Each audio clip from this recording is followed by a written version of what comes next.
Just Cause 3 is the long-awaited sequel to Just Cause 2, a third-person shooter in an open world with an infamy for destruction and a notoriety for explosions.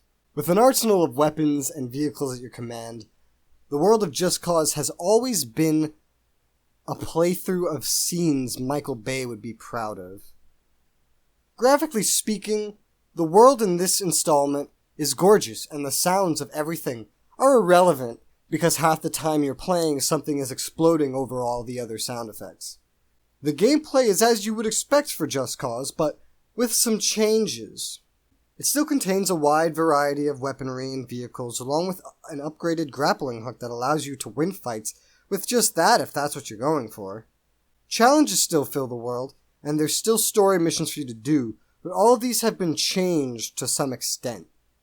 Firstly, to upgrade your weapons, you must now do challenges. That's right. If you want to upgrade cars, you must do racing challenges.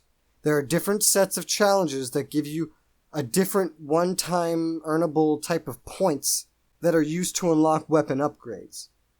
So right off the bat, if you're not a fan of racing, flying around on a helicopter, or attempting mid-air acrobatics to literally fly through hoops, you won't likely ever bother upgrading anything, because this is just a system that only really interests those who like challenges and not actual story progression or open world gameplay.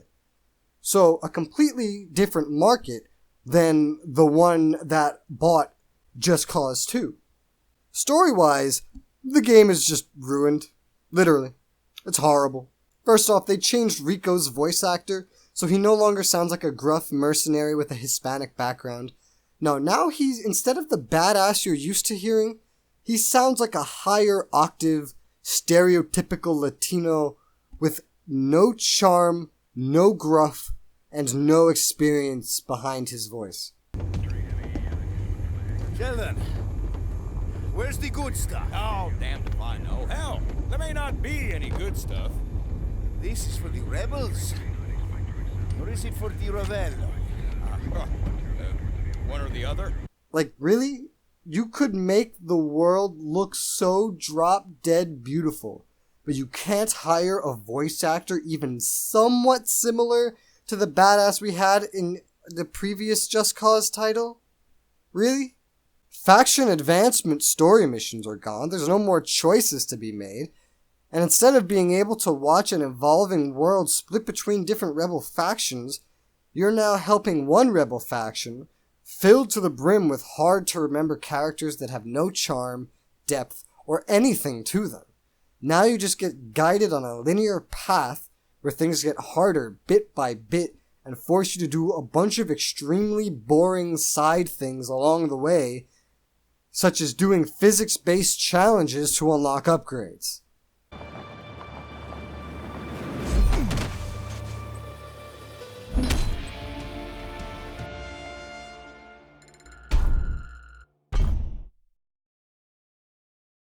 That works really well, by the way, in a game where physics are based around making things explode as much as possible, making debris fly as high as possible, and where rappelling into the ground is how you break a fall.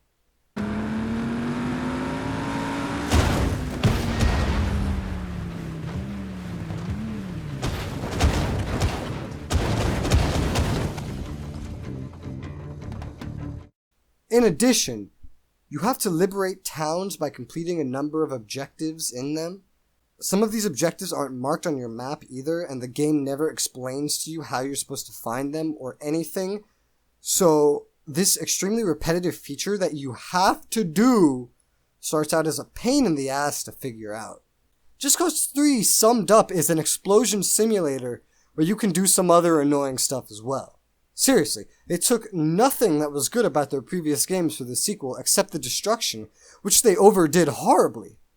And if you're not doing challenges, liberating towns, or following the guided path, which barely even uses the map that's available to you, then you have nothing to do.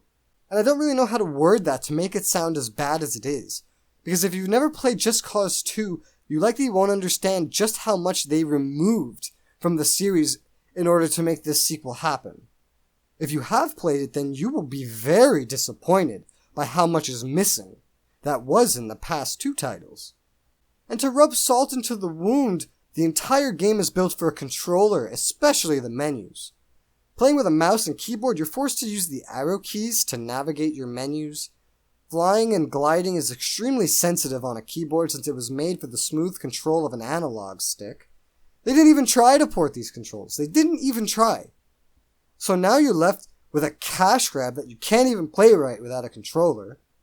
In addition, the map and certain menus like to break as you play the game, which forces you to restart the game in order to fix it. I mean, that's just lovely to do. It's very immersive, clearly. Just Cause 3 doesn't even get a rating from me. Why? Just cause. That's why. Literally. Because they threw out everything that made Just Cause fun, and made the entire game feel like a tech demo slapped onto a linear storyboard test. I don't know how else to word it. The game just isn't fun at all. It's repetitive, boring bullshit. It doesn't even feel like a game, so I'm not going to rate it. I'm just going to tell you not to waste your money on it. It's garbage. And if you want to hear me rant more, then hit the subscribe button, I guess. Thanks for watching. See you on the next one.